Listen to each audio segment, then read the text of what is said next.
வணக்கம் மக்களே, இன்றைக்கி நம்ம என்ன பார்க்க போகிறோம் அப்படின்னா குடி பிரச்சனைகளை பற்றி தான் பார்க்க போகிறோம். இந்த பிரச்சனையிலேருந்து எப்படி வெளியே வர்றது அப்படிங்கிறத நம்ம பார்க்க போகிறோம். தொடர்ந்து பார்த்தீங்க அப்படின்னா ஒரு கதையிலேருந்தே ஆரம்பிச்சிடலாம். அது கதை கிடையாது, சென்னையில் பார்த்தீங்கன்னா ஒரு ரியலாக நடந்த ஒரு விஷயந்தான் சொல்லுவாங்க. அதாவது பார்த்தீங்க அப்படின்னா ஒரு கணவன் ஒரு மனைவி, அவங்களுக்கு ஒரு குழந்தை. இந்த பையன் பார்த்தீங்கன்னா ஒரு 4வது 5வது என்னமோ படிக்கிறான். அந்த மாதிரி ஸ்டேஜில் அந்த பையன் இருக்கான். இவங்க கணவன் மனைவிக்குள்ளே அடிக்கடி பிரச்சனை. அதாவது இவர் ஒரு மிகப்பெரிய குடியார். ஒரு ஆள் வருமானம் தான். வீட்டுக்கு இவர் குடிக்கிற போக மிச்ச காசு வந்து வீட்டுக்கு குடும்பம் நடத்துறதுக்கு, அவங்களுக்கு சமைக்கிறதுக்கு, வீட்டு வாடகை கொடுக்குறதுக்கு, இந்த பள்ளியிடத்துக்கு இந்த பையனை அனுப்புறதுக்கு எதுக்குமே வருமானம் பத்தலை. அந்த மாதிரி ஒரு காலகட்டம். இதனால் கணவனுக்கும் மனைவிக்கும் அடிக்கடி சண்டை வந்துக்கிட்டே இருக்குது. இந்த சூழ்நிலையில் பார்த்தீங்க அப்படின்னா அந்த தம்பி வர்றான், புக்கை எடுத்து படிக்கணும்னு நினைக்கிறான். ஆனால் வந்து குடும்பத்தில் சண்டை நடக்குது.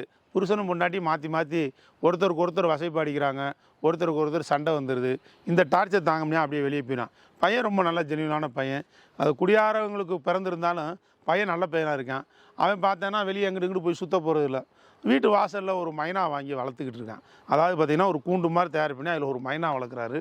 அவருக்கு வந்து மைனாவுக்கு வந்து தண்ணி சாப்பாடு ஒரு இற மாதிரினா வச்சு அதெல்லாம் டெய்லி பராமரிச்சுக்கிட்டு இருப்பான்.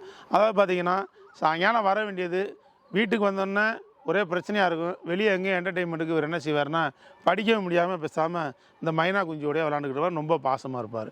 இந்த மாதிரி ஒரு ஸ்டேஜு. இப்போ கணவன் மனைக்குள்ளே அடிக்கடி தகராறு வந்துக்கிட்டு இருக்குது. இவனுக்கு பெரிய மன உளைச்சலாகவும் இருக்குது. அப்பா மேலே ஒரு கோபம், வெறுப்பு, இது எல்லாமே இருக்குது.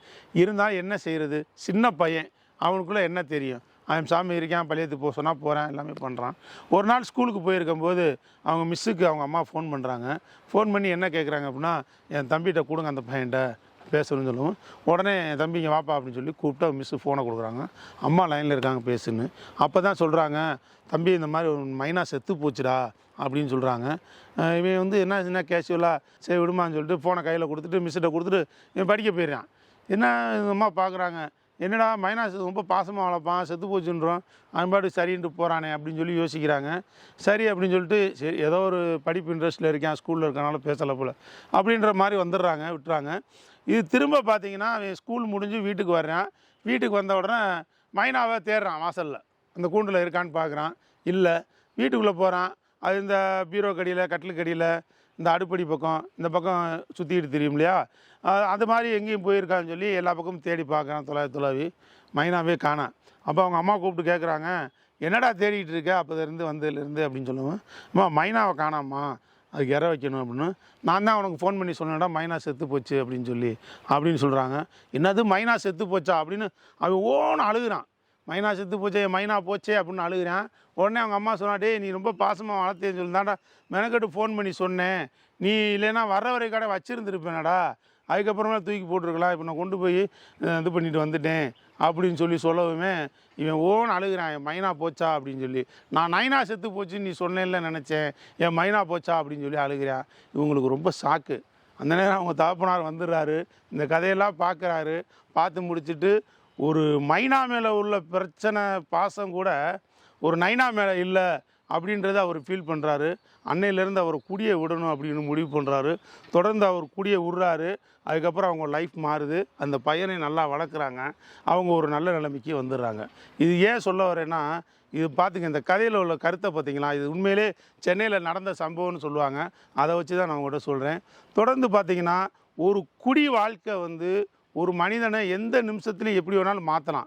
அவங்களுக்கு வந்து ஏதாவது ஒரு ஸ்பார்க் ஆகணும், சூழ்நிலைகள் ஏதாவது ஒரு ஸ்பார்க் ஆச்சுன்னா மாறுறதுக்கான வாய்ப்புகள் இருக்குது. அப்படி இல்லாத பட்சத்தில் வந்து நம்ம அதுக்கு முயற்சி எடுக்கணும். குடும்பத்தை சேர்ந்தவங்க யாராக இருந்தாலும் அந்த முயற்சி எடுக்கணும். குடியாரவங்க பூரா கெட்டவங்களா அப்படின்னா கிடையாது. அவங்க குடியினால், அந்த குடி பாதிப்புனால் அவங்க வந்து மனநிலை மாறி, அவங்க குணாதிசயம் மாறி, அவங்க கேரக்டர்ஸ் ஆகி அவங்க வந்து ஒரு தவறான மனிதனாக வந்து இந்த வெளி உலகத்துக்கு தெரிகிறாங்க. அவங்களுடைய செயல்பாடும் சில நேரங்களில் அப்படி தான் இருக்குது. அதில் மாற்றுக்கிறதுக்கு இடம் இல்லை. ஆனால் அவன் நல்லவனா கெட்டவனா அப்படின்னு பார்க்கும்பொழுது உண்மையிலே ஒரு குடியாரங்க வந்து ஹெல்பிங் மைண்டானவங்க தான். அவங்களுக்கும் ஒரு இறக்க குணம் இருக்கும். நைட்டு பொண்டாட்டிகிட்ட சண்டை போட்டு போவாங்க.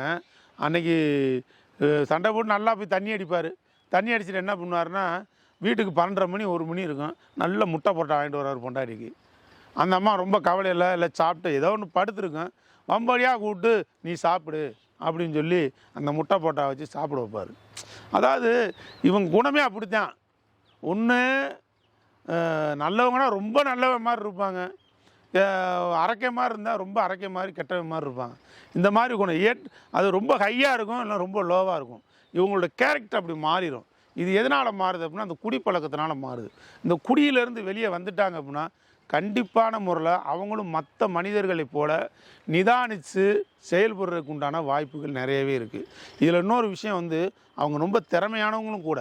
நீங்கள் நல்லா பார்த்துருப்பீங்க, ஒரு குடியாரக வீட்டில் இருந்தாங்கன்னா அவங்க மனைவிமார் இல்லைன்னா அவங்க அம்மா, அவங்க அப்பா, இவங்களுக்கு நல்லாவே தெரியும். நல்ல எக்ஸலண்ட் டேலண்டான ஆளாக தான் இருப்பான், ஒரு விஷயத்தில் நல்ல சார்பானவனாக தான் இருப்பான். ஆனால் அந்த குடி வந்து காலப்போக்கில் அவனை எல்லா திறமைகளையும் காலில் தூக்கி குழி தோண்டி புதைச்ச மாதிரி, எல்லாத்தையும் புதைக்க வச்ச மாதிரி ஆகி போயிடும். எதுவுமே பயன்பாட்டுக்கு வராது, எதுவுமே யூஸ் ஆகாமல் போயிடும். இந்த மாதிரி ஒரு சூழ்நிலை.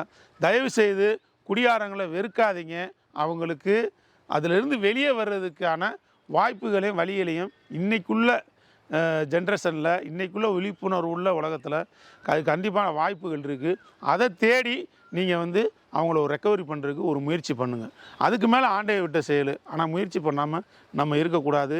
இதுவும் ஒரு மற்ற நோய்களைப் போல் இது குடின்னு வந்து அவனுக்கு ஒரு மனப்பிரச்சனை, அவன் வந்து அதையே தேடுறான் அப்படின்ற ஒரு நோய் மாதிரி கூட எடுத்துக்கிட்டு நீங்கள் இதுக்கு வந்து ஒரு ட்ரீட்மெண்ட் அந்த மாதிரி பல விஷயங்கள் இருக்குது. அதுக்கு நீங்கள் முயற்சி பண்ணலாம்.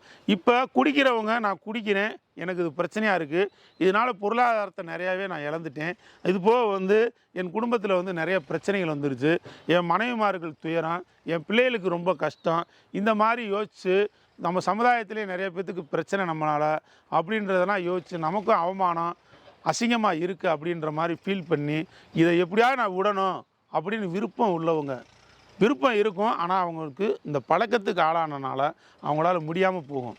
ஸோ விருப்பம் இருக்குது ஆனால் என்னால் முடியலை அப்படின்ற கேட்டகரியில் உள்ளவங்க தாராளமாக கீழே நம்பர் கொடுத்துருக்கேன், இந்த நம்பருக்கு கால் பண்ணுங்கள், எங்களை அணுகுங்க.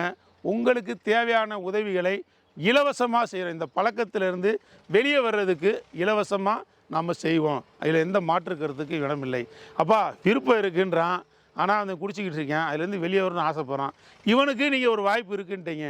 ஆனால் விருப்பமே இல்லாமல் இன்னும் குடிச்சிக்கிட்டு இருக்கேன், ஆனால் அவன் குடியாரன், அவனுக்கு நிறைய பிரச்சனை இருக்குது, அவங்க ஃபேமிலி பாதிக்கப்பட்டிருக்கு, அவனை சுற்றி உள்ளவங்க பாதிக்கப்பட்டிருக்காங்க, அவனும் அதனால் பாதிக்கப்பட்டிருக்கான்.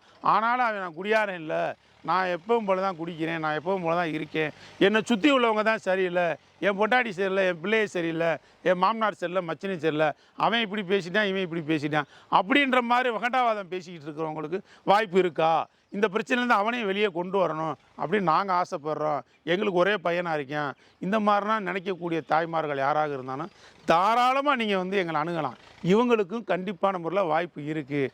என்ன மாதிரி வாய்ப்பு இருக்குது அப்படின்னா, இவங்களுக்கு மெடிசன் சப்போர்ட்டு, டாக்டர் சப்போர்ட்டு, ஒரு இடத்துல தங்க வச்சு அவங்களுக்கு சாப்பாடெல்லாம் கொடுத்து கவுன்சிலிங் கொடுத்து, இது குடி பிரச்சனை, எனக்கு குடியினால் எனக்கு பல அவமானங்களை சந்திச்சிட்டேன், என் மனைவி பாதிக்கப்பட்டிருக்காங்க, என் பிள்ளைங்க பாதிக்கப்பட்டிருக்காங்க, எங்கள் குடும்பமே வந்து பாதிக்கப்பட்டுருச்சு, என்னுடைய பொருளாதாரமே ரொம்ப நலிவடைஞ்சு போச்சு, இருந்த சொத்து பத்தெல்லாம் நான் விற்றுட்டேன், நிறைய விஷயங்களில் நான் தோத்துட்டேன் அப்படின்னு ஒத்துக்கிற வைக்கிறதுக்கு நாங்கள் ஃபுல்லாக கவுன்சிலிங் கொடுத்து ஒரு 3-4 மாதம் பிடிக்கும் அவங்கள ரெக்கவரி கொண்டு வரதுக்கு வாய்ப்புகள் நிறைய இருக்குது. அதாவது குடி எனக்கு பிரச்சனை தான், இந்த குடியிலேருந்து நான் வெளியே வரணும் அப்படின்னு அவங்க விருப்பத்தை கொண்டு வர்றதுக்கு எங்களுக்கு அதுக்கான வாய்ப்புகள் இருக்குது. அதை நாங்கள் பண்ணுவோம்.